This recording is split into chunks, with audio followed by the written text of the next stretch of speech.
Who's Leon Greenwood? Sacrifices are choices, but if you really want something, sacrifices are going to have to come. There's no doubt about it. You have to sacrifice something.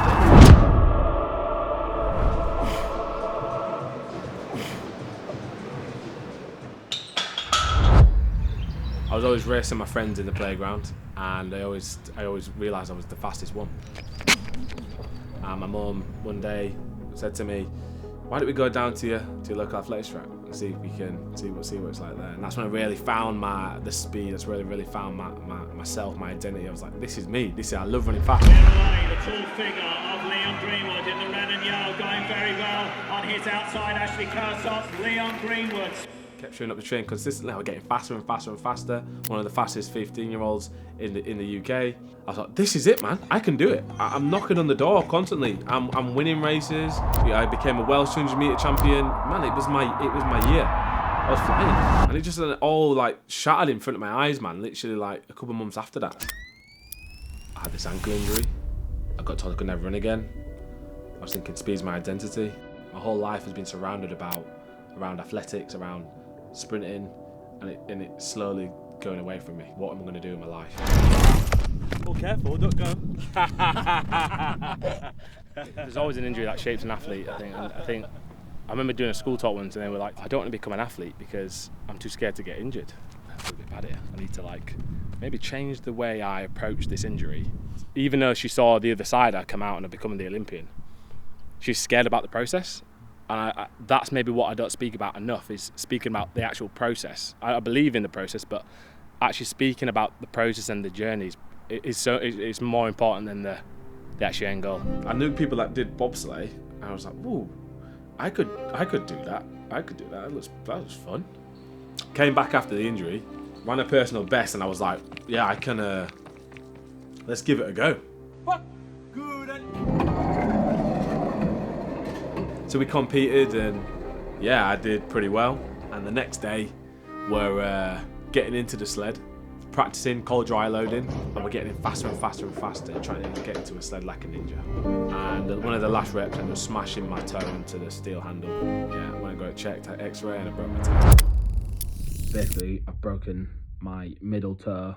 It can take up to 4 to 6 weeks. Gutted. It's the first time I have an opportunity to represent the country, and I ended up breaking my toe. I'm gonna get over it, and I'm gonna be competing for GB. Whether it's like next year or the year after. This isn't gonna stop me. It's just another hurdle to get over. But I had high hopes that I would come back, and they might put me in the sled. But I was completely wrong. That did not happen.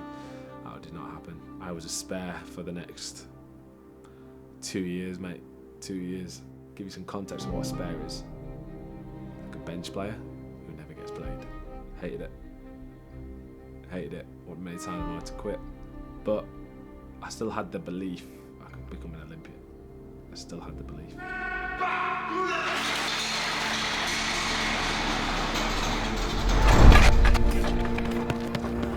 You can get told from a young age that the journey is the thing you need to be excited about. It's the getting up to training, it's the eating the nice food, it's the way your body looks, how your body feels. If you can get excited about that part, not too excited about the end goal so much, you'll enjoy the process so much better. Pressure that I felt during the time of where I was competing against the other athlete, not knowing if I was going to actually get onto the squad or not for the Olympics, that was a lot of pressure. That was more pressure than the actual Olympics. Pressure at the Olympics was nothing. I didn't feel anything. I was just excited to be there. I've just had a phone call that I may be going in the 2-man at the Olympics.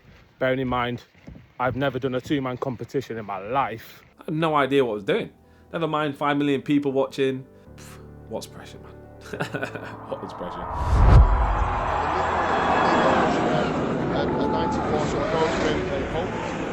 And I'm just smiling. I'm like, I've done it. But the focus was the 4-man. I'm trying to organise how I can see my family and stuff like that before I can push, because that gives me that extra boost. Waved to my daughter. She waved back to me. Go, Daddy, go. I could see it from my mouth. That's how far side, Leon Greenwood, the rookie, the Olympic debutant in the crew. Squeeze the handle, and I'm just sprinting it. fast as I can. We were like the top 2 starters for the Olympic Games, and we were the most consistent starters for the whole Games. 473, 473, 473, 473, every single run. It was pretty. We did ourselves proud, we did ourselves proud. We came 7th, but for me, I was proud. Being an Olympian is not just like, okay, yeah, you've gone to the Olympics. It's what you do with your story next. How can I inspire the next generation with being an Olympian?